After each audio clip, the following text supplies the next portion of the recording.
The questions only end when the mind is so silent.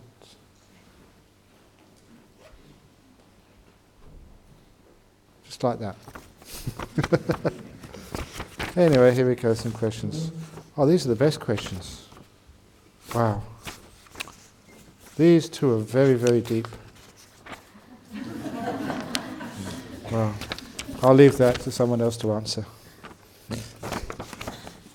Okay, just the nuns are just getting some nice seats. And the monks, if you want to sit down on the seats, monks, please do so.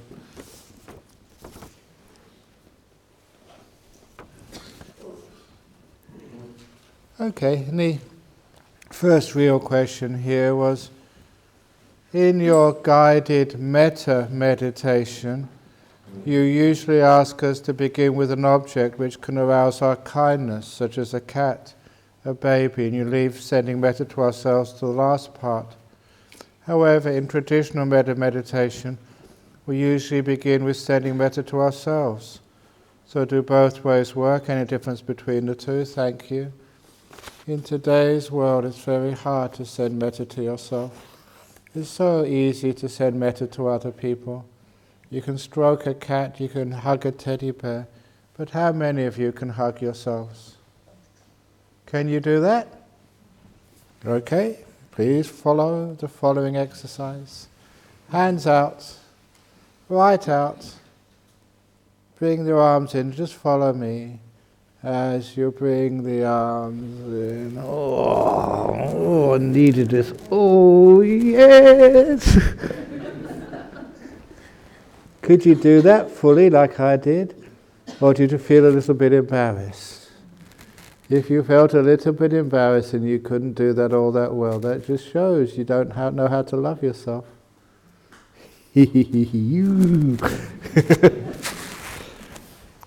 So it is actually hard to be kind to yourself. It's well known that you are your biggest enemy.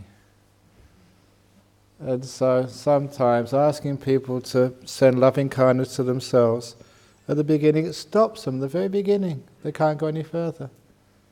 But imagine you've got that beautiful little teddy bear there, isn't it nice? You can love that to bits. If you have a little cat, we're talking about a little...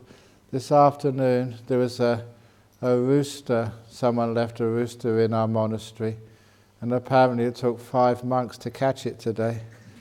Only a small little bird, and the 5 monks having a hard time catching it. So we're talking about that, and we had a rabbit here some time ago, the grey rabbit. And I always remember that beautiful grey rabbit, because in the hot weather, that poor rabbit was just so... We have 40 degrees here in this place. That poor rabbit was so hot. I did suggest we could give it a shave to cool it off, but they thought that was cruel. So if you notice on the way to the upper huts opposite the laundry, there's a disabled toilet. We put the rabbit in there with a big fan, which was on constantly all through the day. And you'd open the door there and you'd see that rabbit in front of the fan going full power. And the rabbit wouldn't move all day. It was always such a cute little rabbit. And I remember little rabbits or little kittens. Isn't it easy to love things like that? You know, you can love a little cat or a little dog much more easier than your husband. Or your wife. They're so easy to love, which is one of the reasons why I like starting with that. If you light a fire and take out the match and hold it against a log of wood, can you start a fire that way? You start a fire by holding the match against something which easily takes the flame. Paper usually, an old piece of newspaper or these questions. And then once that takes the flame, then you can put on small twigs. After small twigs, bigger twigs. After bigger twigs, bits of wood. And only when the fire is very strong can you put on the big logs. You are a big log. It's hard to dry yourself out so you can accept your own love. And I found that through many years of practice. Start off on easy things first of all. And you're getting this beautiful loving kindness. You start off with a little teddy bear or a cat or something, then you're best friends. And after a while, you've got so much kindness and love, you can give it to yourself.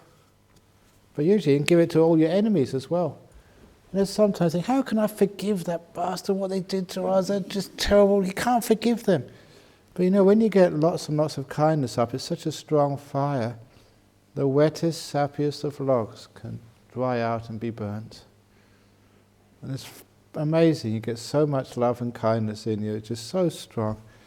Anybody, any enemy, you just, oh, never mind, I forgive them.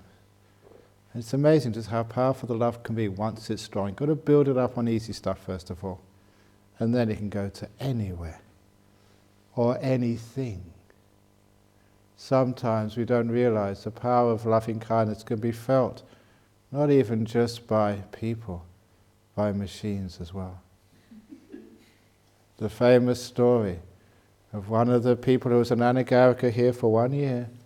When he went back to Germany, he started studying.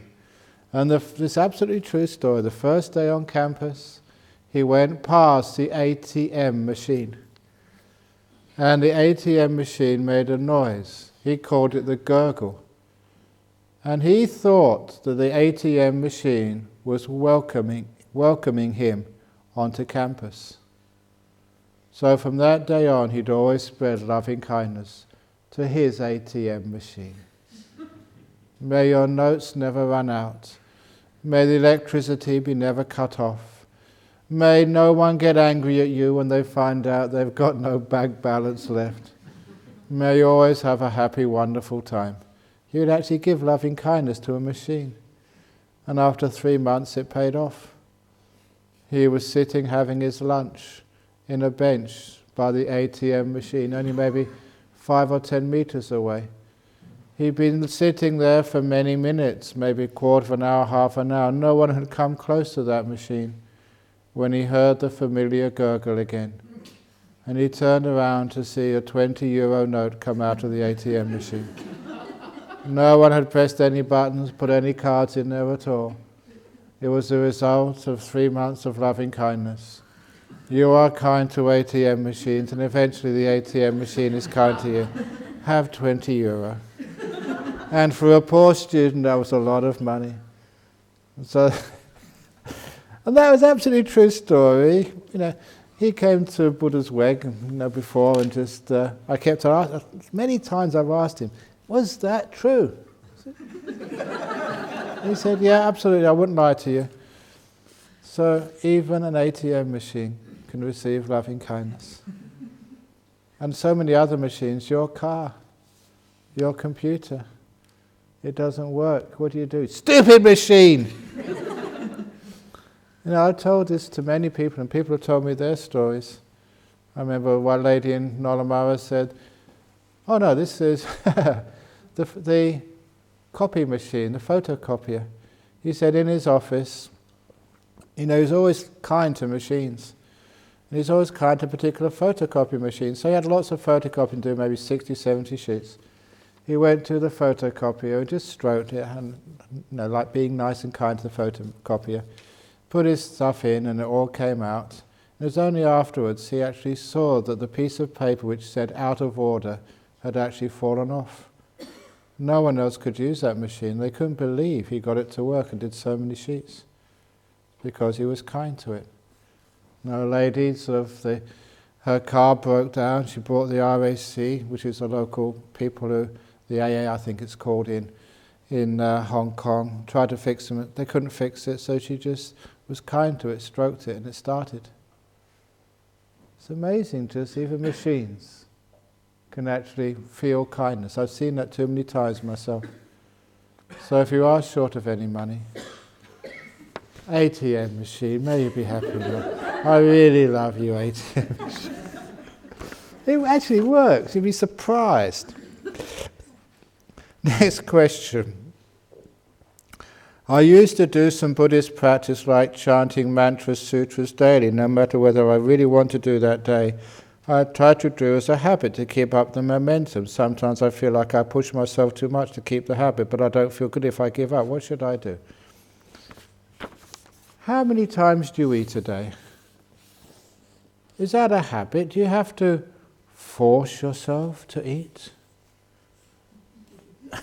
Not at all, because you like eating. The best habits are what we like to do. So if you like meditating or you like chanting, you don't have to force yourself. It's something you can't wait to be able to do. It's like meditating. I've meditated for such a long time. I love meditating. It's not a question of, I have to meditate now. I suppose I have to. I'm a monk. I'm supposed to meditate. I teach other people to meditate. Oh God, here we go again. I love meditation. So sometimes I see the meditation cushion. Yes, meditation. Woohoo! Marvelous. Yes, give me more. I like meditating like you like eating. I can't get enough of it. So that is how we do a lot of Buddhist practice. Not because we have to. Don't force it. Do it because you like to. Being compassionate. Do you have to force yourself to be compassionate? No, you've seen me running to try and open a door for you. I do that because it's fun. I enjoy opening a door for someone, say you first, and say, no, you're a monk, you go first. I said, no, I'm going to stay here until you go in. That's fun. You have lots of joy that way. And so sometimes when you realize that giving is fun, you just can't wait to give some more and to do something and be kind, be generous. Whatever it is, it's just so fun being kind. I wasn't here for lunchtime, but did you get your cake, Dilla? It's your birthday. Yeah. Isn't it nice just giving something to someone? It's their birthday. So I wish all the blessings of everything which I ever have for you, because it's your birthday today, and also for everybody else who has a birthday this year.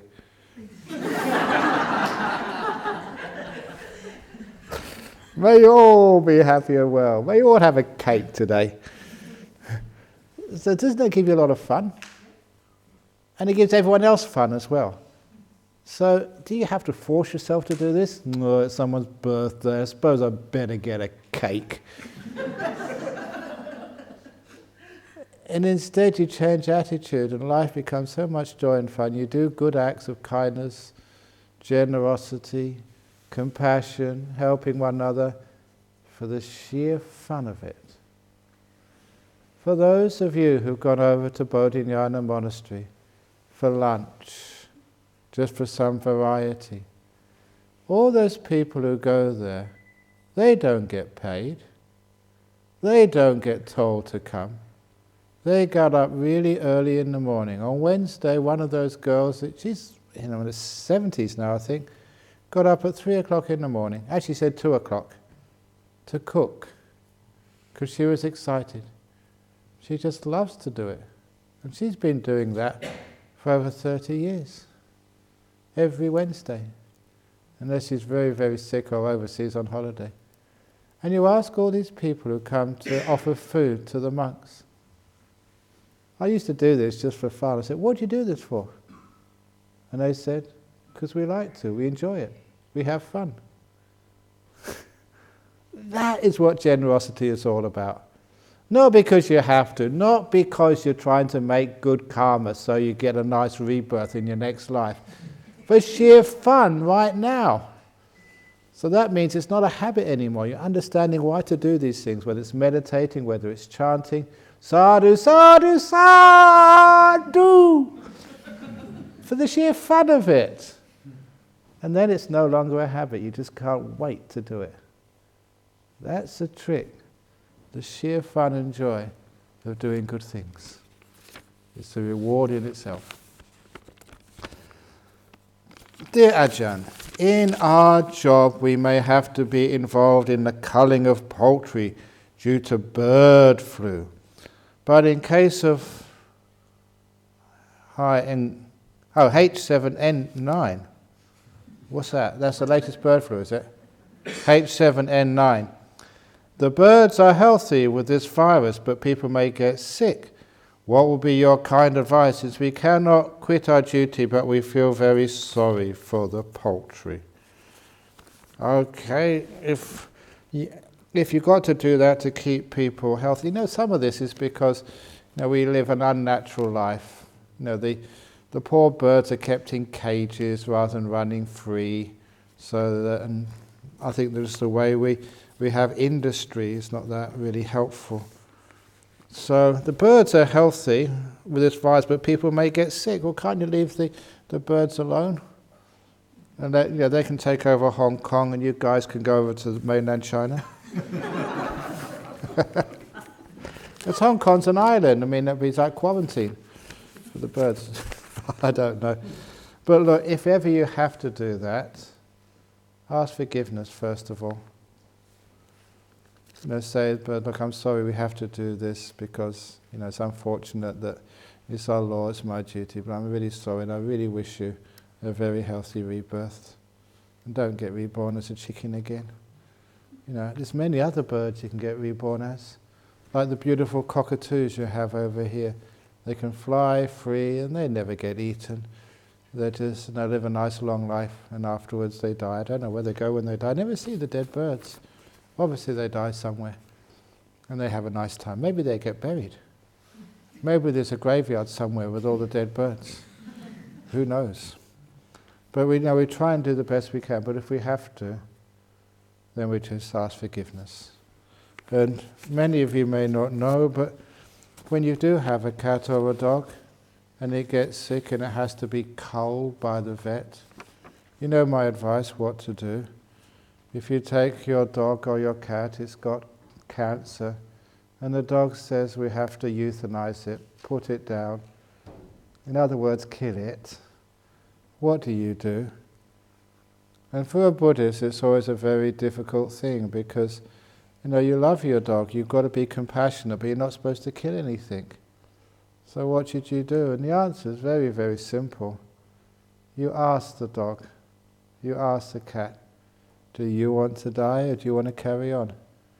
Because it's wrong for you to make the decision on life and death for another being. But it's okay for the dog to say, put me down, I've had enough.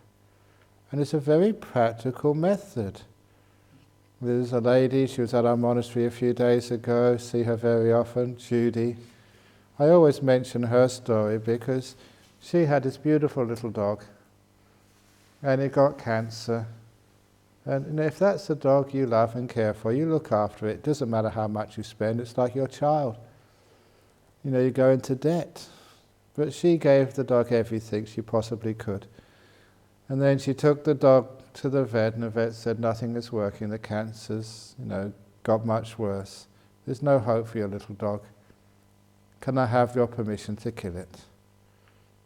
And she remembered my advice. She said, I'll just take 5 minutes alone with my dog. She took it into a little corner, looked into her dog's eyes, and said, do you want to die? Or do you want to carry on a bit longer? And if that's your dog, you've loved it, lived with it for such a long time, you will know what it wants. She looked in its eyes and she got the clear message back, it didn't want to be killed yet. So she took it back to the vet and said, no, I'm taking my dog home, you can't kill it. And the vet was very angry. She knew that Judy was a Buddhist. You stupid, selfish Buddhist. I know you don't like killing animals, but that dog is suffering. You are cruel, you are stupid. He was very angry at her. But she took her dog home. 6 months later, she told me, she took her dog back to see the same vet. It had made a full recovery. And the vet examined that little dog and couldn't believe it. He said, this is a miracle, your dog's healthy, there's no cancer left.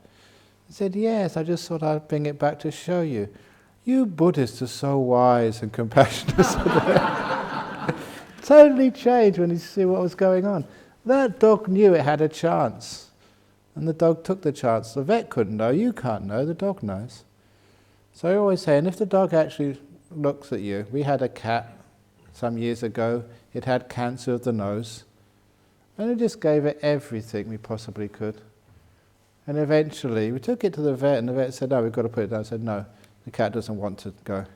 And I gave that advice to everybody that, if you really think that cat is suffering, then just ask it. And the last time, we actually it looked like half its nose was gone, and because of the cancer. And they asked the cat, held it in the arms, one of the monks, do you want to die now? Should we take it to the vet?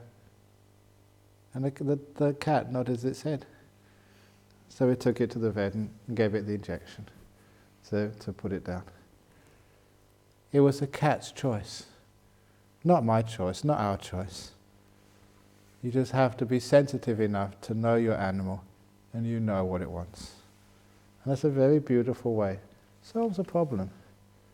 You have no right, to make that choice for someone. But the animal has. As we know, both wisdom and merit are very important and need to be accumulated in our practice. Could you kindly explain the merit that arose from meditation?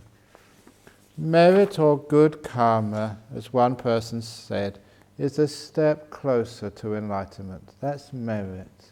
A step in the opposite direction, away from enlightenment, is bad karma. It's a very beautiful description of what's good karma and bad karma, merit and demerit.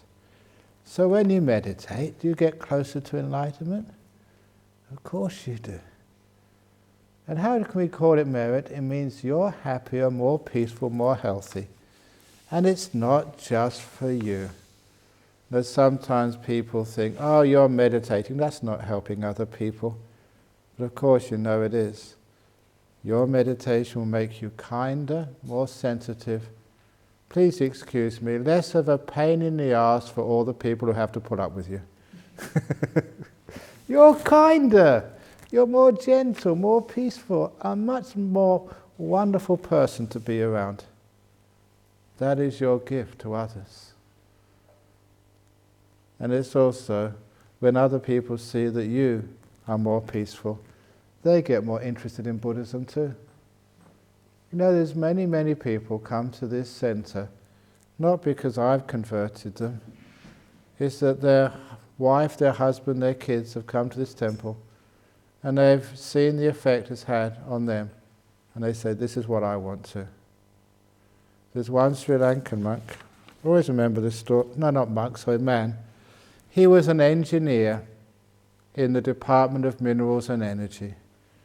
And he had a boss from hell who would always be so angry at him, and always, whenever he worked extra hard, would never say thank you, and would always find fault in the smallest of things, just a total control freak.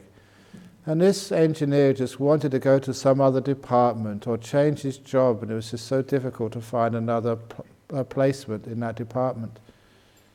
But he said that his boss changed in about 2 or 3 months. He changed from a boss from hell to this really reasonable human being who would thank him when he did some good work and would not be so critical, be more understanding. And the change was so sudden that this Sri Lankan engineer took his boss aside and said, please excuse me, but you were such a difficult person to work with before, now you've changed. Why? What's happened? And this boss said, I found this wonderful Buddhist temple in Nolamara with this wonderful monks and nuns, and I've been learning meditation from them. At which point this Sri Lankan man blurted out, that's my temple! But he hardly ever went there, except for Wesak. He was what we call the Wesak Buddhist. But he was so stunned that this Western boss had changed so quickly. He realized the temple, which he would only go once a year, had something really important to offer, and he started coming regularly. That's actually what got him into the temple, seeing the results of meditation on other people. That is the merits you're going to make by meditating, becoming a peaceful, kind, compassionate, wise being. That's the merits you're going to be spreading in Hong Kong and also in Indonesia. You meet many, many people in your day, in your life, and you can change their attitudes, not by what you say, but who you are. And those merits will change other people's lives in a huge way. That's the merits you get from meditation, which is vast.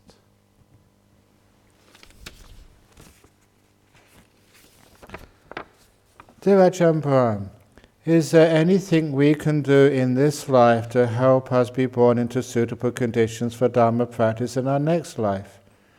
Also, the future of planet Earth looks very uncertain. Are there other realms where we can get reborn and continue to practice? Finally, some people have to have the results of practice from their previous lives. They can get nimittas very easily and so on, yet they are not very interested in the Dhamma. Is there any way we can help our dedication to Dhamma be strong in life after life? First of all, planet Earth. Many people in my type of age remember about 20, 30, 40 years ago, we really thought there would be a nuclear war. I remember all these documentaries people were talking to me about a nuclear winter, and people started getting shelters and stocking up food for the nuclear holocaust. And it never happened. In fact, I remember just reading in the newspaper that the British government had all these underground bunkers, and they were just selling them off to get some money because they didn't need them anymore. It was a waste of time and money. So there's something I have a lot of hope for this world, because I just know there's a lot of kindness and goodness in human beings. Sometimes they don't show it, but it's there. And sometimes when push does come to shove, as they say, when there is difficulties, when there are like the typhoons, or what they call, not typhoons, whatever, cyclones or whatever, hit Hong Kong, or where there's a natural disaster of the tsunamis in Indonesia. It's amazing just how people all come and help. And that brings out the beauty in human beings. That beauty is there. And that ability to help one another, sacrifice your own comfort for others is there. And whenever I see that, it always gives me hope for this world, that we can keep it going, sustaining it. It's tough, we make many mistakes, but it's amazing what you can see we can do when the chips are down. But if you want to get reborn into suitable conditions, first of all, you're not dead yet. Why are you worried about the future so much? It's amazing when we worry about, where we're going to get reborn. You're not paying any attention to what you're doing now. It's bad enough to pack your bags and you haven't left yet. And you're always packing your bags and you haven't died yet. For goodness sake. Live in the present moment. But you will find that where you get reborn is where you expect to get reborn, where you want to get reborn. If you incline towards Dhamma, you'll get to Dhamma in the next life. You just got no choice in the matter. And I've already told you, for nearly all of you now, you have been brainwashed. It's too late for you. You're going to get into the Dhamma again. I'm sorry, but that's just what's going to happen. Because I've got into your heads, and that's it. Sorry. So again, especially one of the reasons is because it's beautiful, it's lovely, it's fun, it's enjoyable. And I still remember the first time I did some meditation. It's incredible just how that first meditation I did in this life, I can recall it right now. It was in the Wordsworth room of King's College, Cambridge. Only 5 minutes. Sitting down and just the teacher was teaching us something about meditation, just 5 minutes. And just that clicked. So many light bulbs went on inside of me. Wow, this is peaceful. And that couldn't have been from just this life. That was huge recollections. Wow. Not so specific, but just feel this is really, really important. That's what happens to you. If you get into meditation this life, you'll get attracted there like what's it called, the moth to the flame. You can't resist it. And you will get back into the Dhamma again. For you, it's far too late. You're going to get back into there whether you like it or not. Dear Ajahn, you emphasize doing nothing in the retreat, but I don't quite get the true meaning of doing nothing. Great Master like you do conduct a lot of retreats, travel a lot to teach, and great being like Mother Teresa also does a lot to help the sick and poor, so it seems that doing nothing doesn't mean you really don't do things, right? But how to practice doing nothing truly? Will we become lazy as we really do nothing? No, you don't. I don't travel anywhere. I just sit in the plane moves, I just sit there. And that's what it feels like. You know, you go in the car, you sit down there, and the scenery changes, I'm always here. Wherever I go, it always feels the same. Isn't it the same as when you're in Hong Kong? Scenery has changed, but you haven't really moved. Different perspective. You don't really do very much. You just sit here and just chat with your friends. That's what it really is. You know, just like I say, giving talks is so easy. I mean, you can all talk. You know, I've seen you just when you're supposed to be keeping noble silence. You sit around there with a cup of tea, a cup of coffee, and talk about all sorts of things. That's all you do here. When you give public talks, whether it's 1,000 people or 10,000 people in Sri Lanka a couple of weeks ago, you're just having a chat with your friends, that's all it is. Telling a few funny stories, a few jokes, a few yarns. That's all you're really doing. So I'm not really doing much at all. This is just what happens. So yeah, this is what's called doing nothing. And you're not trying to get somewhere. You know, sometimes people say, well, what are you going to these places? Are you trying to collect donations? Are you trying to sort of convert people? Look, I've told you this before, I'm trying to get rid of you all. I don't want any more disciples, I've got too many. How many people just keep coming up to me asking, I want to get, my goal in life is to have every one of you totally enlightened. Our heart, psychic powers, a whole lot, so you never ever need to come and bother me again. Totally selfish. No, but that's just the exaggeration. Just is being kind, doing things. I don't think actually being kind and compassionate is doing anything at all. It's just it's a default position of the human being. Doing things is when you get angry and want to control and stop things and get rid of people and complain. That's doing things. Being compassionate and just being kind is a default position. It's doing nothing at all. It's just what a human being is. So that's why you can do it without getting tired. You're not really doing anything. Just having a chat, just being kind. Please tell us more about Ajahn Tate, not more about the spelling. The monk who you found inspiring when you were a young monk. Thank you. He was just one of those nice monks who would meditate. That was one of his stories. He lived, one of the things he is famous for was his monastery is on the banks of the Mekong River, up from Nong Khai, close to the region Sri Chiang Mai. Not Chiang Mai, it was just same name but totally different part of Thailand, on the banks of the Mekong. And there was a really weird phenomena which happened, I think it's still happening now, but when I was a monk there it was always happening, only one day of the year, which was the full moon day of October, which marked the end of the rains retreat. Every time that full moon came up, there were fireballs came out of the Mekong River. And only in that place, only on that night, fireballs came out and exploded over the Mekong River. Many people saw it, they photographed it, even TV cameras went up there to record it.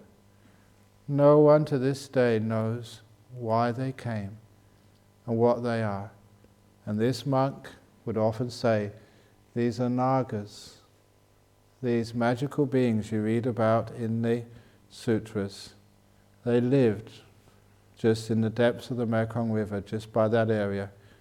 And they would celebrate the end of the rainy season retreat, what is called Pawarana Day, with their fireballs. And that's what he would always tell people, and that's what you'd always see. And many people would actually travel there just to see this supernatural phenomena, which no one has ever been able to explain. The fireballs in the Mekong River next to Ajahn Tate's monastery. There are supernatural phenomena. They're very rare to see, but that was one which you could probably, if you go on the internet and say Naga fireballs, Mekong River, you'd probably find it there. Very well recorded. Strange, but true. Interesting. People love supernatural stuff. Most of it is just false and just imagination, but every now and again there's something real. I have been meditating 3 times a day since coming here. Is that all? What else have you been doing?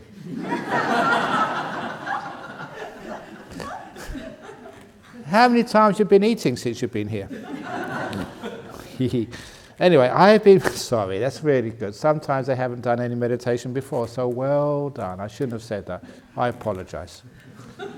I have been meditating 3 times a day since coming here. The first 3 days were fine, although I was sleepy whilst meditating. Beginning from the 4th day, I've been having a strong feeling of being overslept and can no longer continue to meditate. Please explain. Overslept. What's that? That's what it looks like. But it doesn't matter. If you have any strong feelings at all, just let them be. Don't fight them. Whatever feeling, emotion, physical feeling, mental feeling you have, always just be kind to them. Open the door of your heart to them. Make peace with them. If it's anything which you think is an obstacle to your meditation, always remember the story of the monster in the emperor's palace. Welcome, monster. Welcome. I don't know if I read this correctly. Welcome, feeling overslept. Thank you for coming to visit me. Allow that to come in. And then you'll find it just vanishes and disappears very, very quickly. But if you try and get rid of these obstacles, and you think that they are a hindrance, you actually feed them negativity and they stop progress in meditation. So whatever feeling comes up, just welcome it. And you'll find all of those feelings, they'll just vanish away. And you'll be so peaceful and so wonderful and have just the greatest time of your life. So, I don't know, a strong feeling of being overslept, welcome it, thank you, great, marvellous, you can stay with me. And then because you don't feed it, it vanishes. Dear Ajahn Brahm, please tell us more about your childhood in England. Thank you. That's a weird story. I do know that I was always a very lucky young man.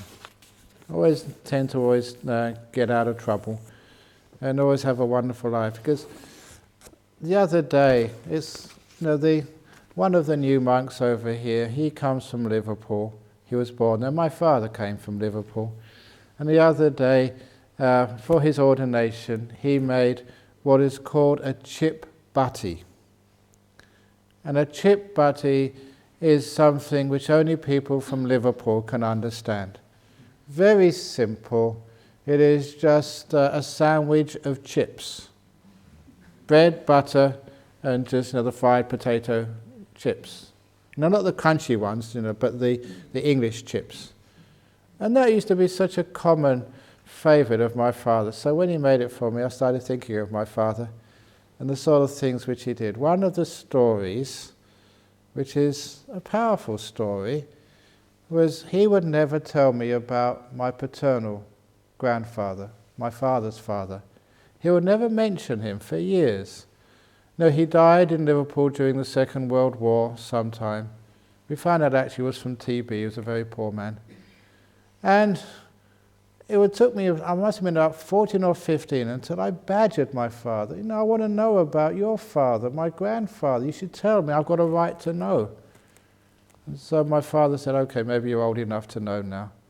And please excuse the language, because my father said that, that his father, my grandfather, was a bastard.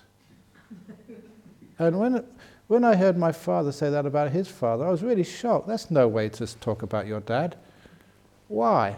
And then he said that he was a plumber in Liverpool, very poor, would go to the pub almost every night, get drunk, come home, take off his belt, and he'd whip any child who was close by and then start on his wife.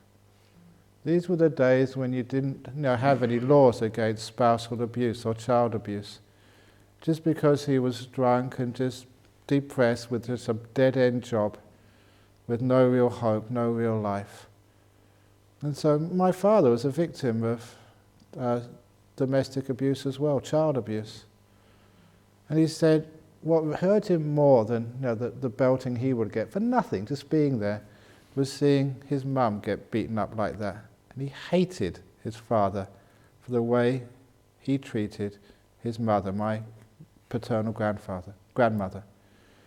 But the other thing he said whenever he was on the end of that whip, he said he made a resolution. He said, whenever I have children, if I survive and have children, I will never ever do that to my kids. So my father, he could not punish us at all. There's no way he could punish us because he remembered what he went through. So he was the softest of people. And because of that, my brother and I respected him. We didn't punish her. He didn't discipline us with punishment. He disciplined us by his love and kindness. We just didn't want to hurt the guy. And it was interesting because many times psychologists say if you're a victim of sexual abuse or physical abuse, then you will give that to your children as well. And it's not always the case. Sometimes you have the shit and you turn it into mangoes. And that's what my father did. And I really respected him for that. When he told me, I thought, wow, amazing. Just because you're hurt doesn't mean you have to hurt others. You can turn it around. You can learn from it. Any problems, suffering, difficulties you have, it is shit. And you can throw it at other people, or you can turn it into mangoes. And that's a beautiful thing, the choice you have in life. And every now and again you get someone who does that. And that was my dad. So that's a nice little story from my childhood. What is the biggest challenge of being a monk? Trying to figure out what the challenges are. There's no challenges. The easiest thing in the world. There's nothing you need to do. I suppose actually, just to be honest, this is interesting, one of the biggest challenges for people who've been a monk a long time is food. Just saying today, it's so hard to get hot food. Especially this time of the year. There's 22 monks we've got over in our monastery over there. And so, on the table over there, when we take the food, it's hot when I take it, but I take it upstairs. I've got to wait for all the other monks to take their food. It takes a long time. Then you've got to give all the blessings and stuff like that. And by the time actually given all the blessings, all the ritual is finished, you look at your bowl, and it's stone cold.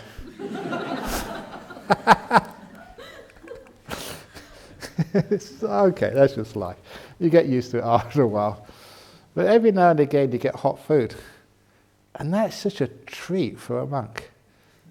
Now, I'm saying this now to you because you're going soon. I've got to be very careful whenever I say anything about food. The next day, you go out of your way to try and make sure I get hot food. So now you can't do that because you're going off tomorrow. And so it's not going to work. So sometimes that's some of the problems, but that's just a small thing. And the other thing is, with food, because, okay, no, I don't mind. I think many of you know some of my favourite foods. Because I've been English, one of the favourite foods is mushy peas. Now, again, that's North England. You have to come from that area to know what it is. And coming back from Hong Kong on Cathay Pacific, and I was sitting down there, in economy class. It was the afternoon flight.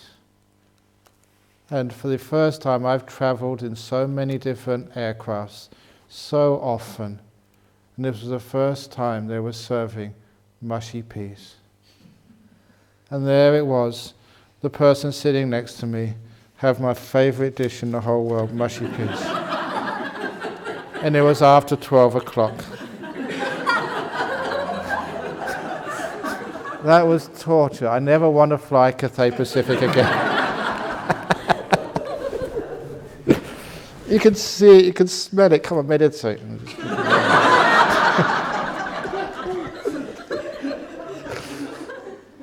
But anyway, I'm only joking there. It's not that big a problem.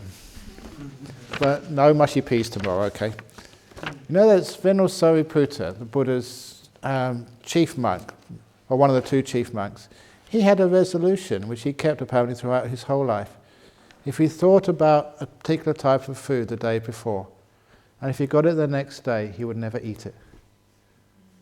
If he thought about say, noodles today, and he got it the following morning, he said, no, I'm not eating that. Just to train his mind not to have any cravings and desires. So if I get mushy peas tomorrow, sorry, I'm not eating it. Maybe.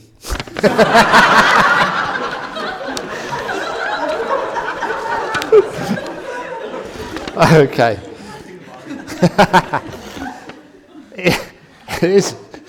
Is meditation really just about letting go? Do you need an object? No, you don't let go of objects. You let go of the thing inside doing the craving. It's such a difficult thing to explain, but I remember just as soon as I became a monk, you had to let go of sex and girls. I was heterosexual, I wasn't gay or anything like that. I had my girlfriends, and you like girls. You're a boy. So as soon as you became a monk, you had to let that go. And I noticed the next thing I really got into was food. And it's like, let that go. And then you get into sweet drinks or something. Come on, let that go. And then you get into reading. Come on, let that go. And it seemed to be whenever you let go of one thing, you attach to something else.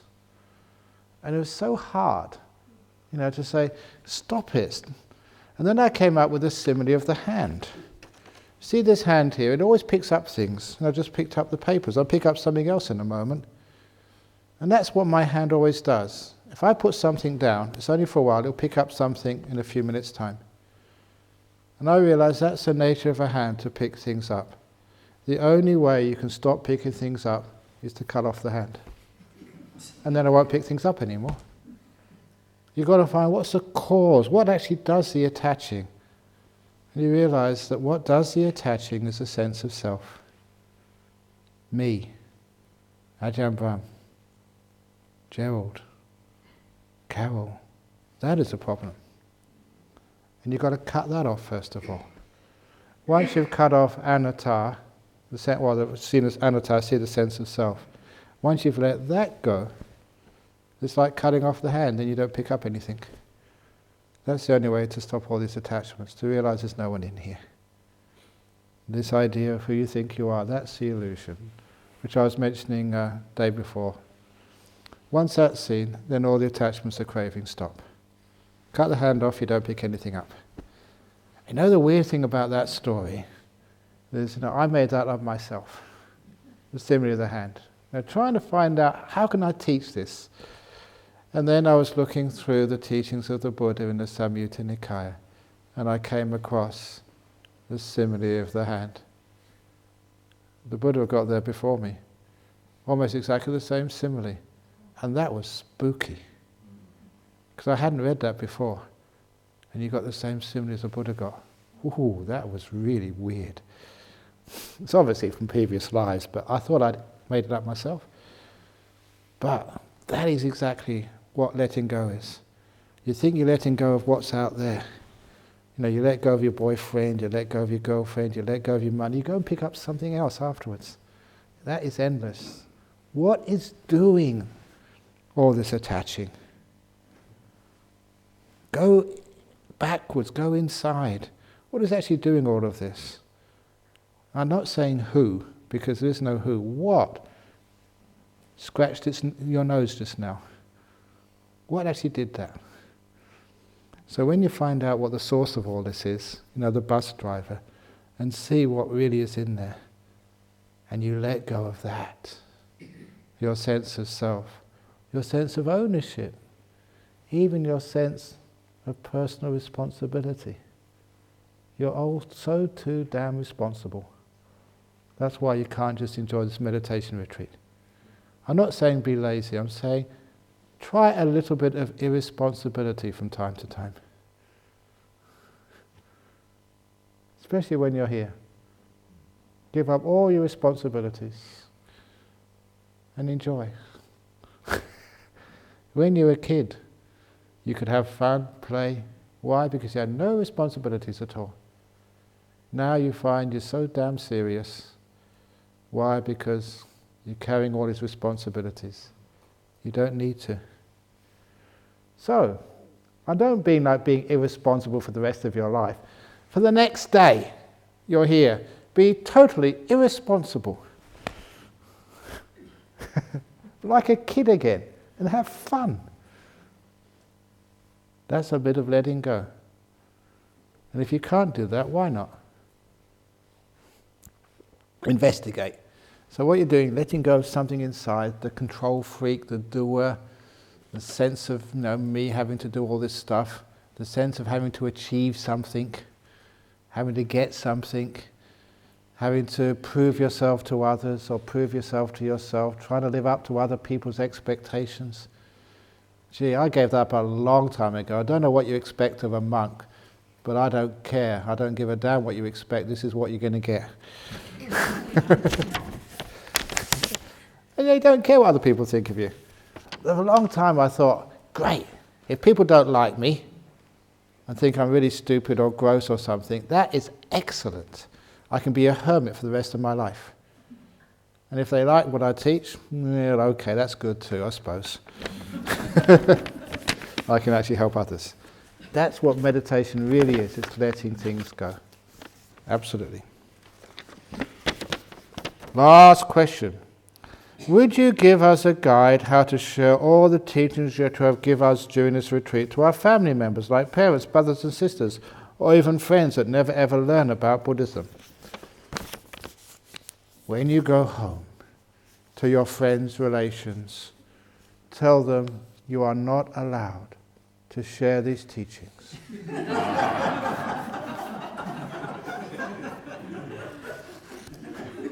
Then they'll say, why not? You say, because they're secret. But why? Well, Ajahn Brahm said, we shouldn't really share them. Why not? Now they're getting interested. And eventually give in and tell them all you've learnt. So well, if you really, I shouldn't do this, but if you really want to, here's a copy of the talks. But if you go there and say, hey, listen to this. This teacher in Australia said this, and people won't listen to you. That is not, you've got to be sneaky. Tell it's illegal, it's wrong. If you do give them copies of the talks, which are recorded, aren't they, Dania? Yes. Give them in a brown paper bag. And put R on it, R-rated or X or something. It's always the case when things are forbidden, when you say you can't look at it, you can't read it, then they get interested. So do it that way. So these are secret teachings. These are very high. You can also say these are too high teachings for you. This is for really, really highly intelligent people. So I'm intelligent. No. Well, give me a chance. Okay. So easy to know human nature and just to get around people. Right? I think I told this in the interviews. There was one Malaysian woman really good Buddhist, but she was married to an Australian guy, Caucasian. He just was not interested in religion. Religion had a bad name. So she said, well, this is not like ordinary religion. The monk tells you jokes, doesn't ask you to do anything, teaches you meditation. Really nice and peaceful and wonderful. I'm sure you'll enjoy it. And he said, no, I'm not going to go that religious place. You can go, but not me. I'm not interested. And so she came to ask me, how can I get my husband interested? I know that he would love this. And it was very simple. I just told her, buy one of my books, take it home, and as soon as you go home, tell your husband, keep your hands off this is mine. You're not allowed to read it. And that's all she did. And if you know Australian men, if their wife says don't do it, they have to. It's almost tradition. And she was out shopping one day and she said, what do you mean I can't look at this book? I can look at whatever book I want. So he started reading it and he didn't put it down until he finished the last story. And now he comes every week. It works. It's so easy to fool people and get them to do what you want to do. Many people know Rachel Green over in Armadale Group. We go there every Tuesday. She's a businesswoman, very good girl, and I wanted her to be the president of our Buddhist Society once. And then you ask her this story, it's true, she agrees, it actually happened this way. So I went up to her and said, look, we need a president, because we change our president every couple of years. That's why they have the old saying, politicians are like nappies, they need to be changed regularly.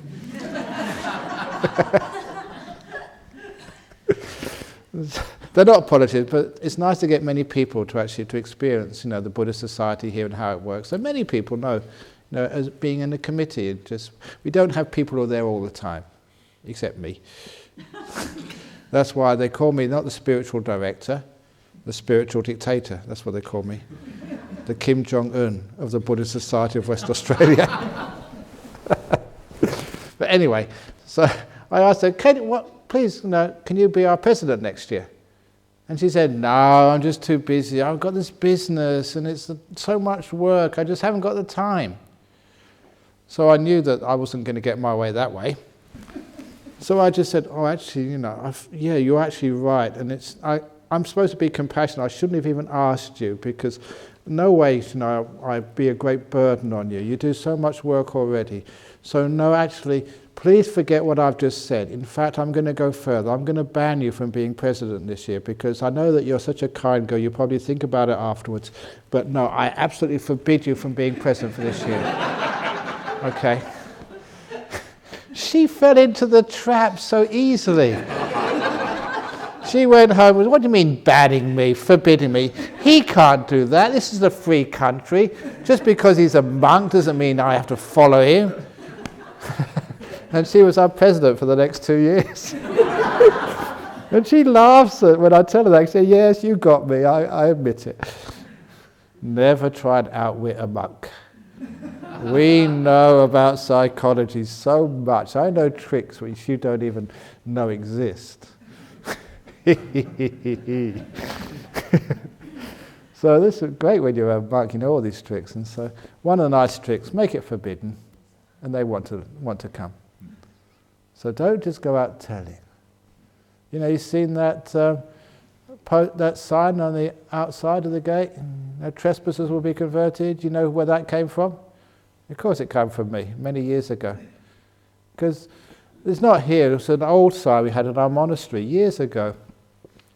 We had people coming into the monastery, didn't know who they were, sometimes they were looking for something to steal. And you had to have some sort of privacy, and just usually you say trespassers will be prosecuted.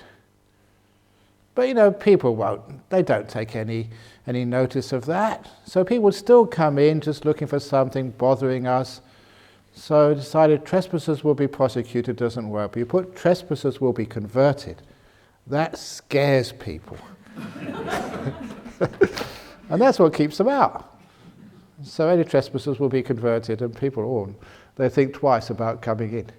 Because Australians especially, they know they won't get prosecuted, but being converted, that's what they don't want to do. So in psychology, it's easy to sort of work on things.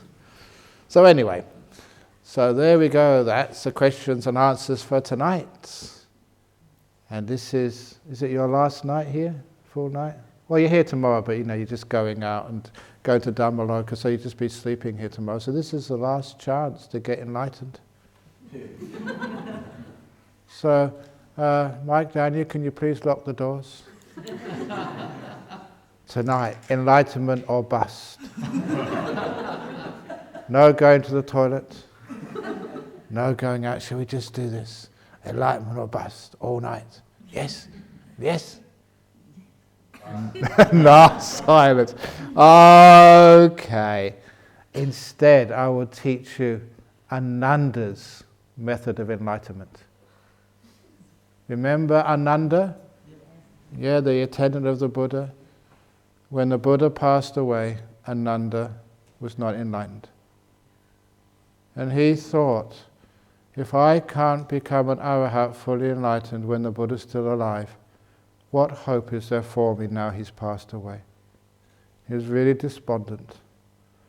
But about 2 or 3 months after the Buddha passed away, all of the very famous senior monks, they decided we have to preserve the teachings of our master.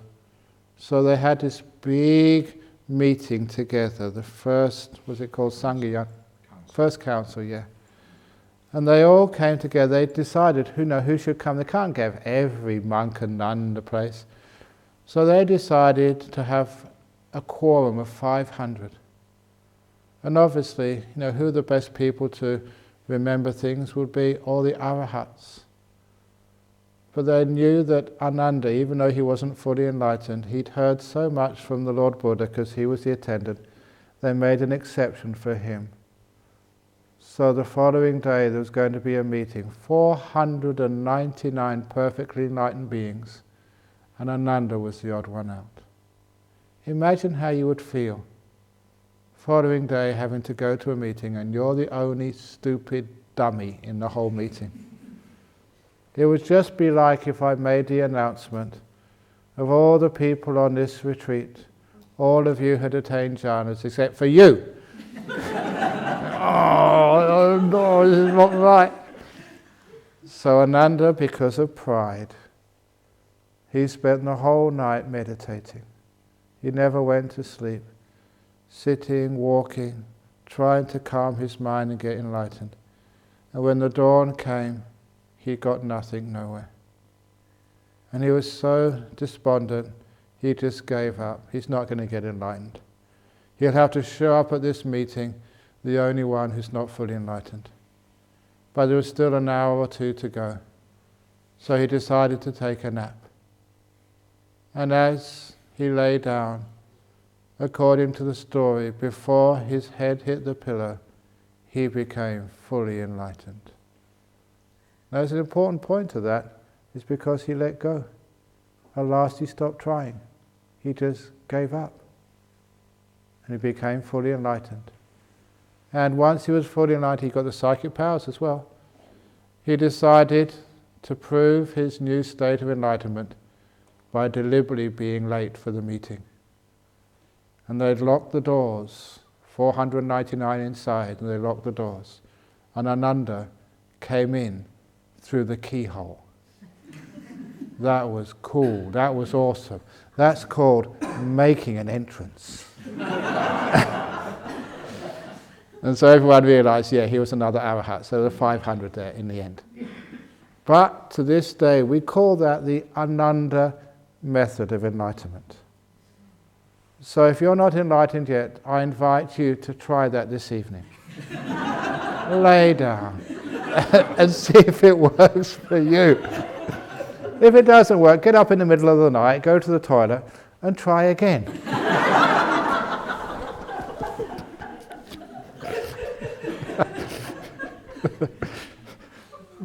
But that's the funny part. The important part is he let go. He wasn't trying anymore. He gave up. There's a good Dharma teaching in that. How to get enlightened, how to get jhanas. Stop. Don't try. And who knows? tonight, maybe your night. Anyway, sadhu, sadhu, sadhu.